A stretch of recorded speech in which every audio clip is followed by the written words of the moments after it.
Retreat! Run for the hills! Retreat! Sound the alarm! We're all dead! Retreat! No, never! Not in this life! You fool!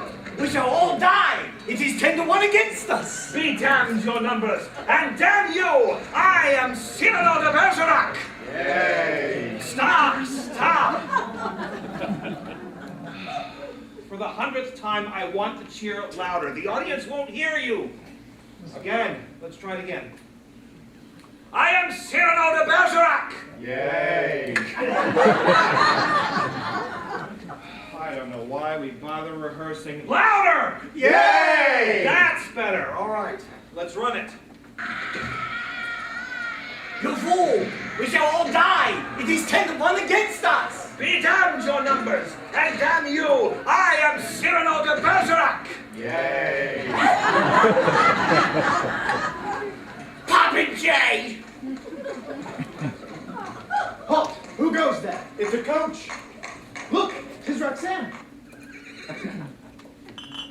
She brings supplies. Bread! And wine. And chicken!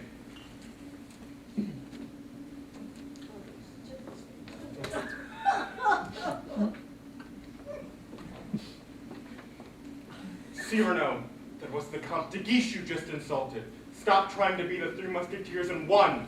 What would you have me do, huh? Seek for the patronage of some great man, and like a creeping vine on a tall tree, crawl upward where I cannot stand alone? No, thank you! Oh my God! I've seen more talent at a dog show. Dedicate as others do, horns to pawnbrokers. Be a buffoon in the vile hope of teasing out a smile on some cold face. Eat a toad for breakfast every morning.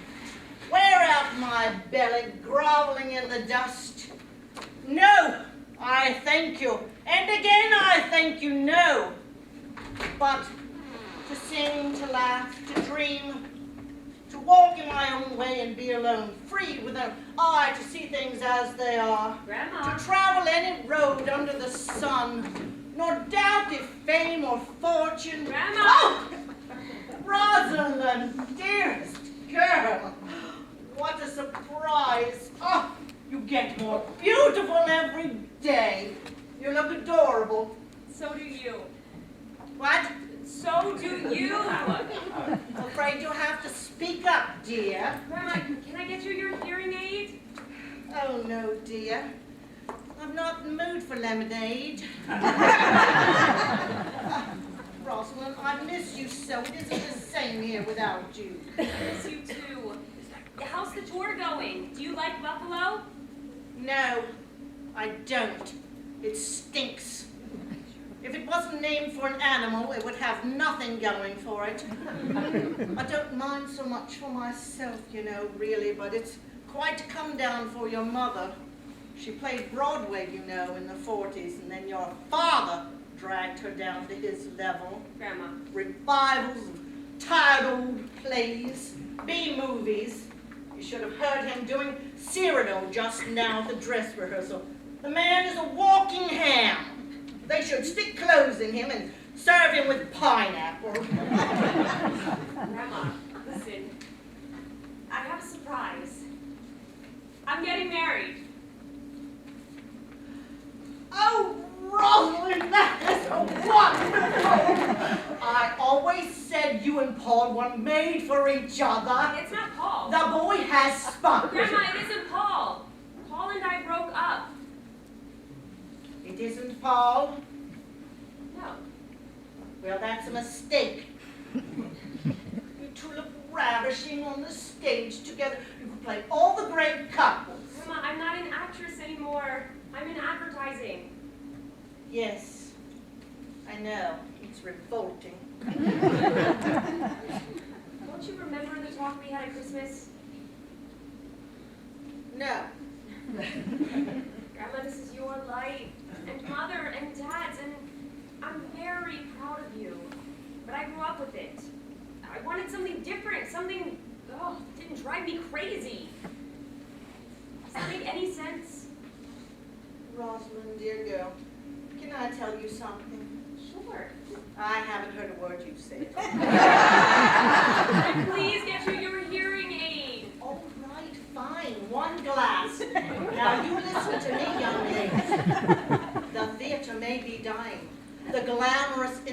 may be crawling through the desert with but a single lung in its feeble chest, but it is still breathing, and it is all we've got. It is our lifeline to humanity. Why, without it, we would all be Republicans. Now, dear, I'm very tired, and I'm going to lie down. It is wonderful having you back. Grandma!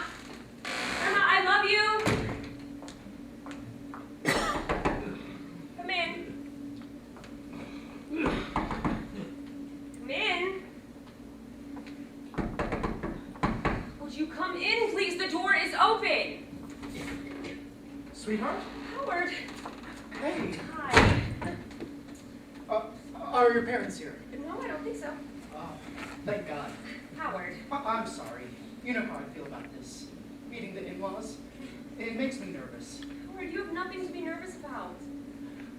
I mean, it wouldn't be so bad if there weren't such big stars. Oh, the glamorous life. Howard. Does this look glamorous? Well, yeah, it does. This is Buffalo, New York. It's like Scranton without the charm. I know. I was born here, actually. Oh. I like Scranton, too. Howard, the point is it's not Broadway, and they're doing rep. Right. What's rep again? More than one show. In repertory, they alternate. Right now they're doing Private Lives by Noel Coward and Cyrano de Bergerac. Only they've cut Cyrano down, they do it with only 5 actors. Ah, that's sort of one nostril version. Howard, I think it's kind of sweet that you're so nervous about meeting them. Nervous? Look at me. I'm a wreck. Do they know that I'm in show business? You're not exactly in show business. I mean, they wouldn't consider it show business. Right. Well, I am on TV. Howard, you're a weatherman. Well, I mean, it's kind of like acting, like your parents. They do Shakespeare and Chekhov. You do precipitation. Right. Howard, it's a wonderful job. I'm very proud of you. And we can settle down and have children. Oh, I love children. I want to have 6, at least. Start with just one. Now listen, I want you to be very nice to them. Tell them how much you admire their work. Oh, but I do. I mean, by God, when I was a kid, they were on the cover of Life magazine. Shakespeare on Broadway. Look out, Barrymore's Here Come the Haze. They had it reproduced on their china. Wow. They had 2 big flops and went off to Hollywood. I know. I saw every movie they ever made. Good. Apache Woman, Sergeant Yukon. Oh my God. I forgot the bag. What bag? I have a surprise for your father. When I was in New York last weekend, they were doing an auction.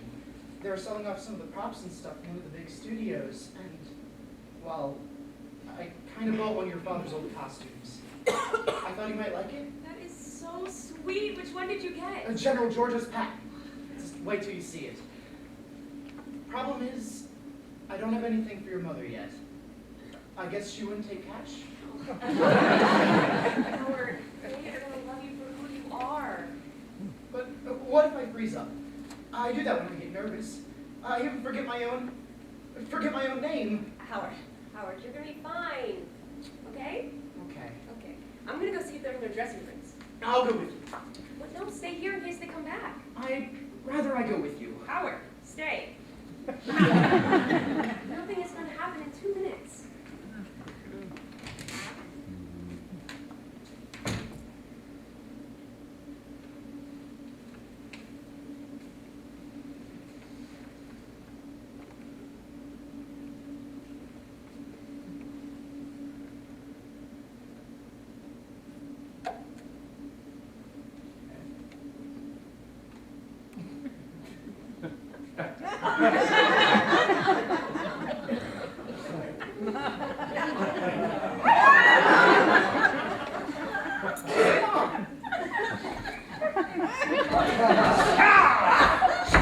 Await thee, villain!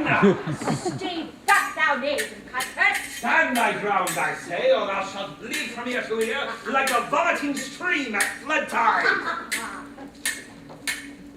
Dung heap! Witch! Bull's pizzle! Ow! Villain! What is this?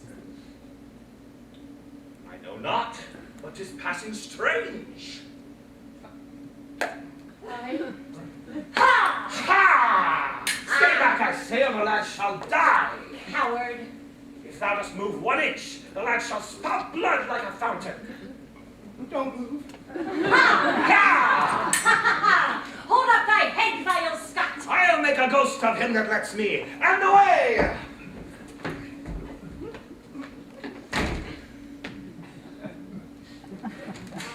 They're not in their dressing rooms. Howard. I have to go. Howard, where are you going? I'll be back in just a moment. I just need some time. Howard, what's wrong? You don't just rush into a relationship. It takes some thinking. Howard, are you crazy? Get back here!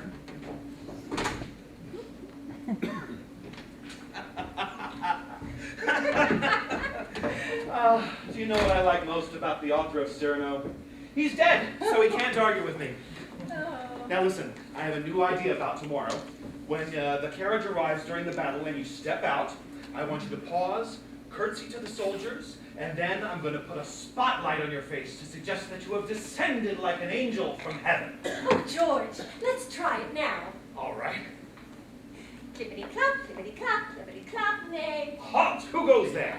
It's a coach. What? In the camp? Look, 'tis Roxanne. Thank God. Yea, and I float down out of the carriage like an angel from heaven. Spotlight! Good morning, gentlemen. Roxanne, in the king's service? Yes, in the service of my own king love. Ah, that's it. It'll make the scene. Cyrano, my best friend, I need your help. I am at your disposal, my lady, now and forever. Oh, George. When you do that center stage in front of 1,000 people holding their breath, I went myself. Thank you, my darling. Kiss me now before the moment passes. Well, don't mind me. I'm just the hired help. Well, well, if it isn't the hound of the Baskervilles. Don't start. Oh, she can't hear a word I'm saying. She hasn't heard a word in 20 years. Have you, Quasimodo? George, stop it. Tell me, Ethel, have you frightened any little children lately? Offered them a ride on your broomstick?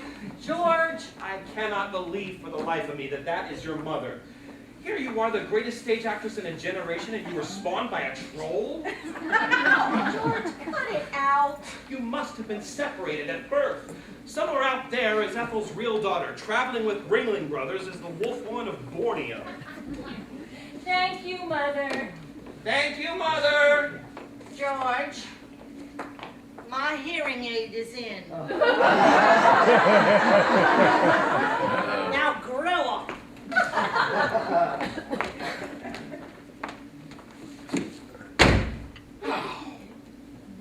Oh, God, my neck! Am I getting old, Charlotte? No, dear, you're just falling apart. Let me zip you up. That's no wonder they didn't want me for the Pimpernel movie. Us, dear. They didn't want us. Oh, it would have put us right back on top. George and Charlotte Hayes starring in Frank Capra's production of Twilight of the Scarlet Pimpernel. There will be other movies. But we were that close, Charlotte. I could taste it. Oh, it's no wonder Hollywood is such a cesspool. I mean, really, Frank Capra directs Twilight of the Scarlet Pimpernel? I didn't even get to meet him. Nor did I. Nor do I care to, may you rot in hell. I can see it now. Mr. Pimpernel goes to Washington. Exactly. My neck. Oh, sit down, George. I'll work on it. You realize they started shooting yesterday? At this very moment, the cameras are rolling and Ronald Coleman is wearing my tights. Oh, George, let them have their Ronald Coleman and their Greer Garson. Who gives a damn? Oh, you're right. I'm sure Miss Garson will do a perfectly adequate job, You're right. if that's what they want. I agree entirely. Stupid little bitch. I saw who it was. Do you know that? She was filming Pride and Prejudice while I was next door filming Apache Woman.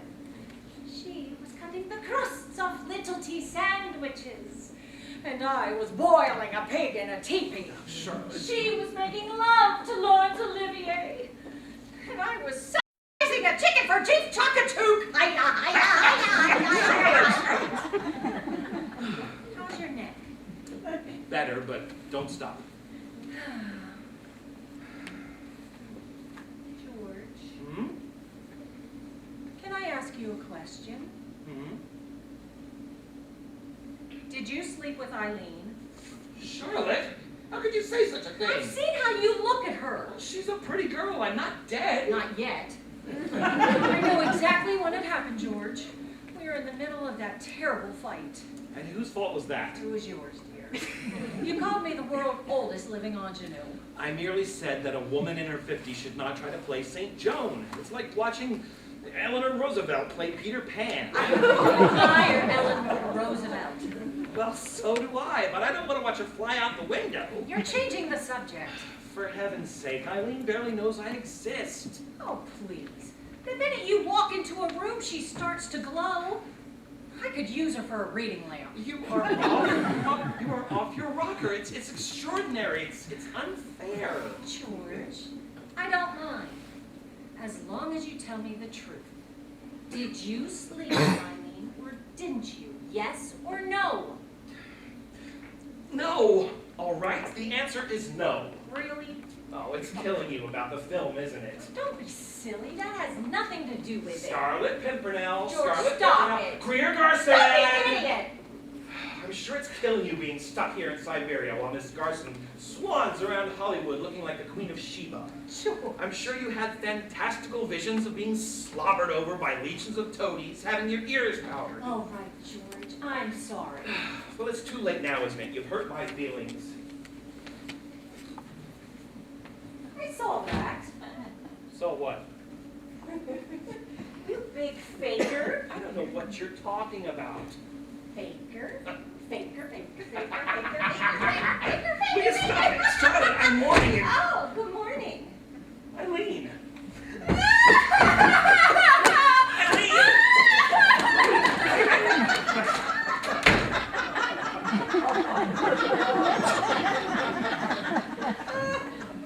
Don't look at me like that. Fine. I'll go talk to her. No, I'll take care of it. You caused enough trouble for one morning. Eileen! Hello, Paul. What's wrong with Eileen? She walked right by me. I think she was crying. Well, she was born in Buffalo. Perhaps she suddenly realized she's still here. Actually, she loves it here. She started here in the theater, but what she really wants to do is television. No, please. She could do all right on TV. She's pretty, wholesome. Wholesome isn't the word. She could give milk.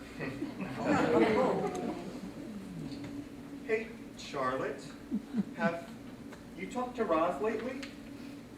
Last Sunday, I mentioned your name and she started screaming.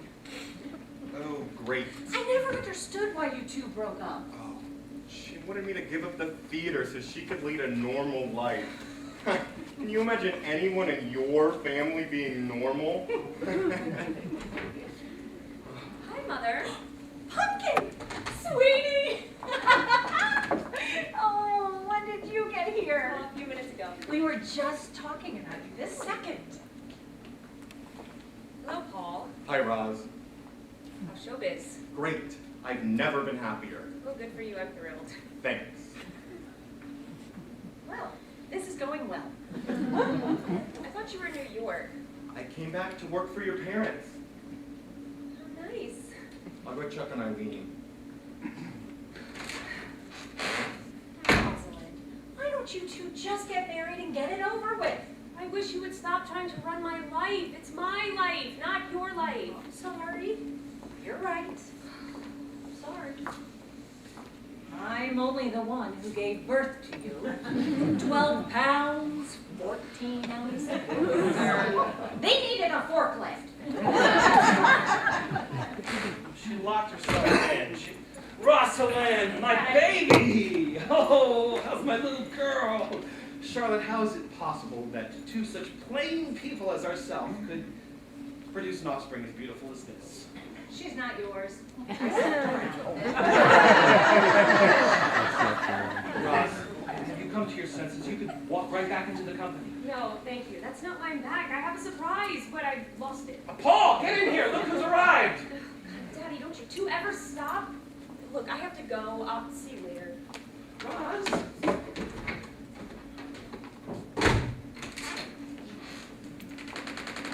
She's gone? She heard your name and fled into the forest of Arden. You do have a way with women, Paul. Thanks. So, how's little Miss Eileen? She wouldn't open the door for me either. I wonder what's wrong. She's in love with George. Charlotte, would you keep your menopausal hallucinations to yourself? The girl is obviously in some distress. I'll go check on her again. Yes, do. You are the company manager. I'm also your second lead this week. I beg your pardon? Webster quit this morning. He just packed his bags and left. He can't do that! I'll sue the untalented little weasel! Why on earth would he just leave? Because he wasn't paid for 2 weeks. None of us has been paid for 2 weeks. What kind of feeble excuse is that? Nobody told me about this. Well, Paul just told you, didn't he, the big blabbermouth? Sorry. Oh, by the way, have you talked to your agent this morning? He called twice. I have an agent? Surely you jest. Didn't you read about it in Scientific American? The minute my checks went down to 4 figures, he disappeared from the face of the earth. George, talk to me. Are we in trouble? No, we'll make it. We'll survive. We always do. But it's television that's killing us. That's entertainment by the yard. It's putting us out of business. George. What is the matter with these people? Don't they care? Can't they tell the difference? I'm not here. You haven't seen me. George! If it's a native Buffalonian, I'll rent some water and long grass. Maybe it'll go away. Oh, George. Yes? Hi. What do you want? I just want to tell you, before you say anything else, I think you're the most wonderful actress who's ever lived. Oh. Well, come in.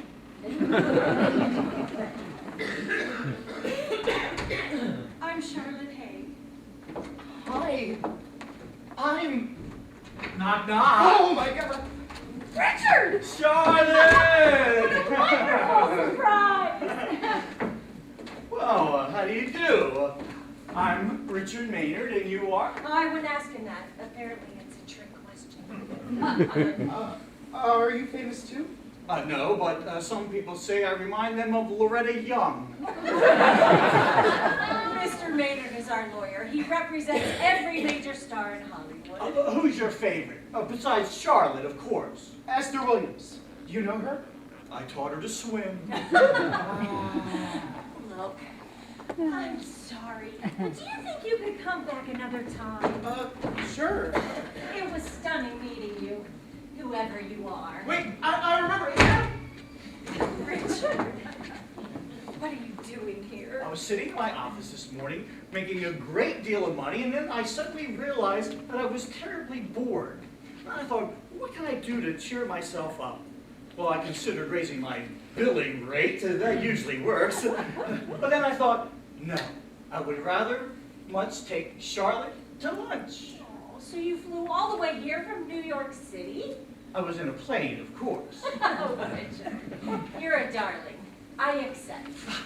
In fact, I could use a little cheering up myself. What has the brute done this time? I'm not sure. Maybe it's nothing. Maybe I'm just tired. Well, of course you're tired. It's inhuman anyway who's dragging you around from one city to another. On top of it, I just found out that we're not meeting our payroll. Yes, I know. You do? Oh, yes, it's quite serious. I've been telling George for months to start cutting down on expenses. Well, what can I do? Oh, you can do a movie, or better yet, some television. We could do a different play. Pygmalion always makes money. Charlotte, hello in there. It's 1953. The road is dead. The only stars touring now besides you two are the Cornell and the Luntz, and they got a combined age of 1,462. Well, what am I supposed to do? Well, for starters, you can marry me. I got tons of money and nobody to spend it on, except a cat with a thyroid problem. He's getting quite large. I had some friends over last night. They thought I bought a new sofa. Serious. Oh, I'm quite serious. I'm going to have to move out soon. Richard. Sure, but listen to me. I'm not very good at this. I can't lie to you like most men and tell you that your cheeks remind me of damask. I don't even know what the hell damask is. I know that you deserve better than this. Let me pamper you a little bit. We could go on a cruise together, anywhere you want to in the entire world. Rochester, Schenectady.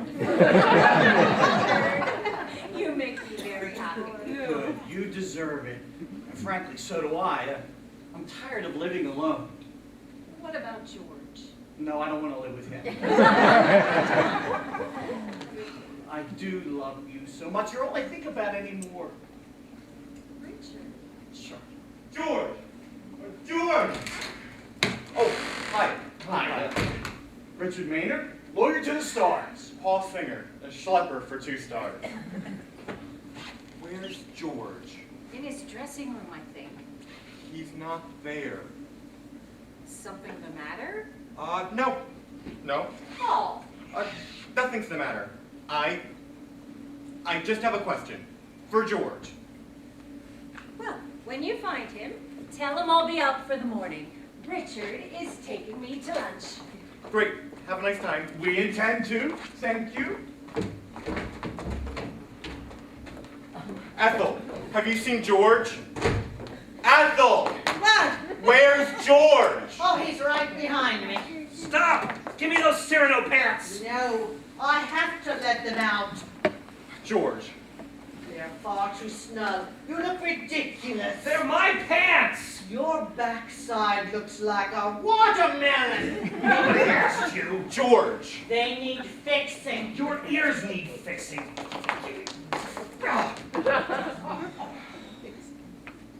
Now look what you've done.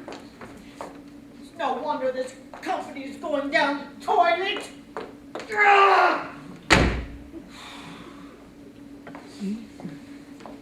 George, I have some bad news. What? Bad news in this company? The House of Usher Repertory Theater? I think you better sit down. Why? Because I'll tremble? My knees will wobble uncontrollably? That is a stage convention, you idiot, out of the cheapest melodrama. George, Eileen is pregnant.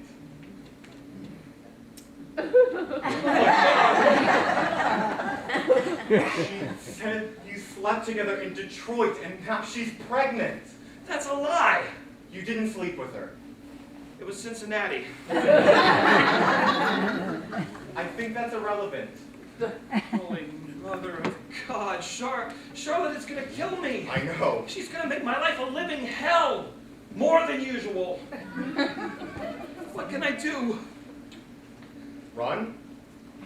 Think of something, you idiot. That's what I pay you for. All right, now, just let me think. Eileen could have the baby in the country with a relative, like an aunt or something. And we won't tell Charlotte ever. And you can take trips every few months to the country and have picnics. And when the baby is like